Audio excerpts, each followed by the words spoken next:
O último gráfico para o diagrama para esse movimento é tão simples que, sinceramente, não precisava nem falar. Mas, vamos lá.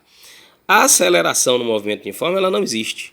Como ela não existe, então o gráfico é uma função nula. Simples assim. Um valor constante o tempo inteiro no zero. Não tem o que acrescentar acerca, desse gráfico. Agora, para o movimento uniformemente variado, finalmente a gente chegou no segundo e último movimento mais complexo. O primeiro diagrama, que é a função horária, é S igual a S0 mais V0t mais AT ao quadrado sobre 2. Aqui estão as três constantes do movimento e a função é do segundo grau, como a gente compara com a x2 mais bx mais c. C corresponde à posição inicial, B corresponde à velocidade inicial, o A da sua parábola corresponde à aceleração dividido por 2. No nosso caso, o que é que nos interessa? Entender o seguinte, que a função do segundo grau ela é um arco de parábola. Então, um gráfico de espaço em função do tempo vai ser um arco parabólico, com parábola voltada para cima, concavidade para cima ou com concavidade para baixo. O que é que determina isso? Vamos estar vendo aqui ao lado. Primeiro, a concavidade ela é dada pelo sinal desse A, ou seja, pelo sinal da nossa aceleração.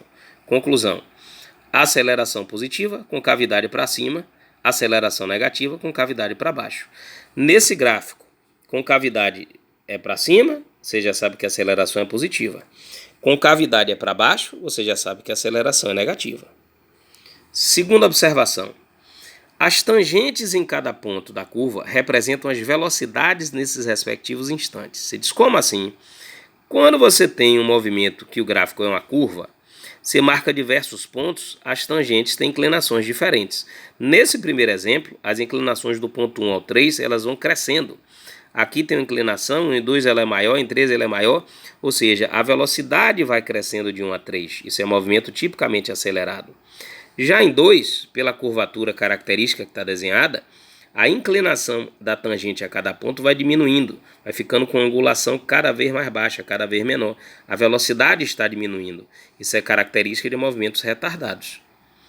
E curiosamente, se você tiver um vértice representado, aqui não dá para garantir que houve, mas aqui houve, nos dois exemplos. Você está vendo os dois vértices. Se o vértice aparecer, vai essa observação número 3 aqui. No instante correspondente ao vértice, o móvel parou e irá inverter o sentido de movimento.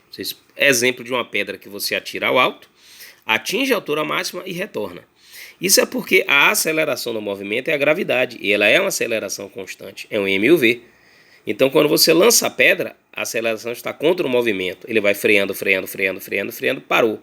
Mas não entra em repouso, porque a aceleração é implacável, ela é constante, ela vai fazer com que o móvel retorne. É o que acontece nesse caso aqui. O movimento começa retardado. Repare que no vértice ele não tem inclinação, a velocidade é nula.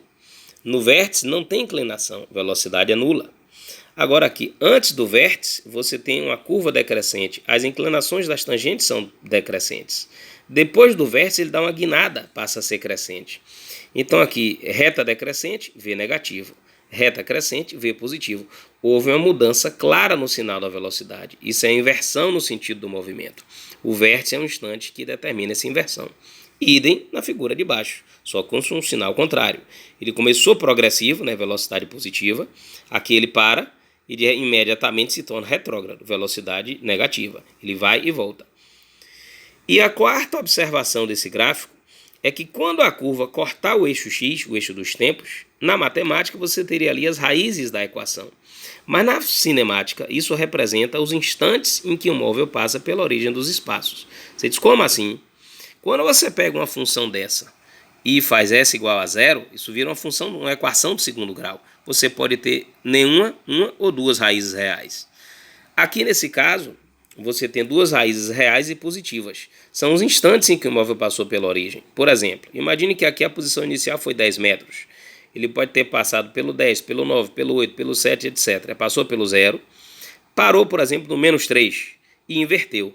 Como inverteu, vai passar novamente pelo 0 em um outro instante. Ele passou duas vezes, porque são duas raízes reais e positivas. Aqui nesse caso, se a parábola continuasse para a esquerda, ela ia dar um valor negativo. Tempo negativo para a gente não conta. É porque se você resolvesse a equação de segundo grau, você acharia duas raízes, tipo menos 3 e mais 5. Menos 3 você descarta. Ele passou pelo 0 uma única vez, o mais 5. E assim por diante. Toda vez que passar pelo eixo dos tempos, o móvel está passando pelo zero, pela origem dos espaços, pelo S igual a zero.